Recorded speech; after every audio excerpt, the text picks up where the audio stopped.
Go. Alors, bonsoir, je m'appelle David et je suis cofondateur de la startup Talkland qui cherche à résoudre la problématique de l'apprentissage des langues étrangères. Vous savez, on est dans un monde de libre-échange où il est crucial de savoir parler plusieurs langues pour pouvoir trouver un emploi ou pour pouvoir progresser dans votre carrière.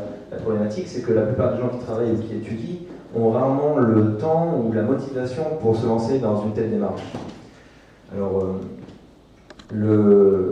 comment pratiquer, ou encore comment garder la motivation pour pratiquer. Eh bien, la réponse est relativement simple. Il faut pratiquer aussi souvent que possible. Il faut pratiquer avec un minimum de peine et en étant constamment challengé. Il faut pouvoir trouver un confort dans sa pratique avec un espace motivant pour pouvoir maintenir une régularité et un état évolutif qui va permettre d'obtenir des retours pertinents sur ma progression, sur mes erreurs et qui va me permettre d'obtenir des résultats, des statistiques sur la participation. C'est ce genre de problème que Talkland cherche à résoudre. Ouh là là. Elle est sensible. Elle est très sensible. Donc c'est ce genre de problème que Talkland cherche à résoudre, tel que comment trouver un partenaire de pratique, comment faire lorsque je suis dans une conversation mais je ne sais pas quoi dire, ou encore comment s'adresser à la peur du face-à-face.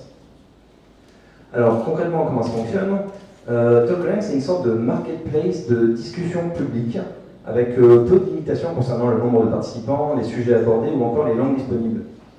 Le but, c'est de permettre aux utilisateurs d'accéder à une pratique instantanée de la langue qui les intéresse, sur le sujet qui les intéresse, dans la langue qui les intéresse, avec des personnes pouvant venir du monde entier, tout en cherchant à limiter la problématique liée au décalage horaire et donc à la disponibilité des interlocuteurs.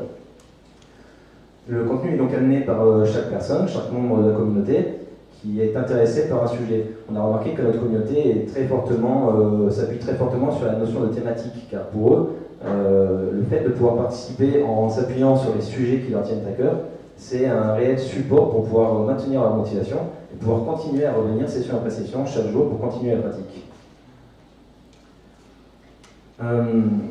L'autre spécificité de Talkland, c'est son système d'entraide, qui fonctionne en fait sur un modèle de commentaires-réactions et qui a pour but de permettre à l'utilisateur d'obtenir des retours sur ses erreurs, ses fautes, etc.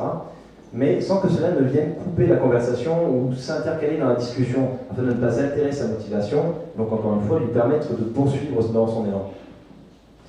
Il y a toute une série d'outils qui sont disponibles sur le site, tels que les discussions textuelles, audio, mais également des outils de text-to-speech qui vont permettre à l'utilisateur, par exemple, de s'entraîner à l'oral pour pouvoir améliorer sa prononciation et son accent, ou encore d'écouter ce que d'autres utilisateurs auront écrit afin de pouvoir améliorer son écoute, toujours grâce à un text-to-speech qui va automatiquement choisir l'accent approprié pour la langue.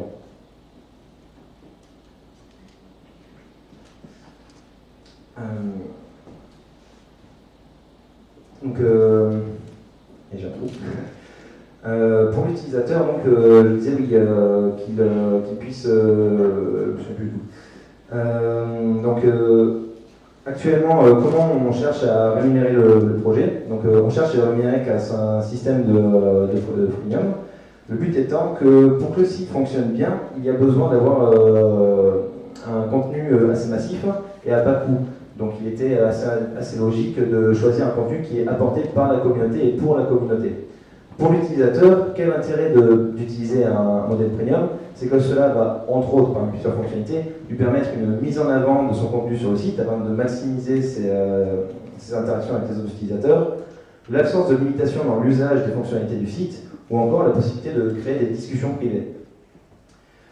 Actuellement, derrière l'équipe, il y a trois personnes. Marc, qui était à l'origine du projet et qui a voulu à la base participer en partageant son expérience sur la pratique des langues en ligne et sur la formation en Europe.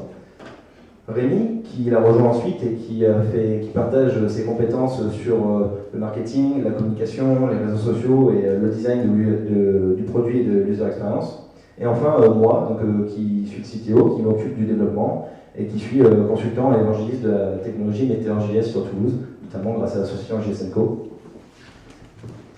Actuellement, le projet Nous avons développé les valeurs cœur, nous avons quasiment développé l'ensemble des fonctionnalités qui amènent la core value que nous voulons proposer à nos utilisateurs et qui les intéressent.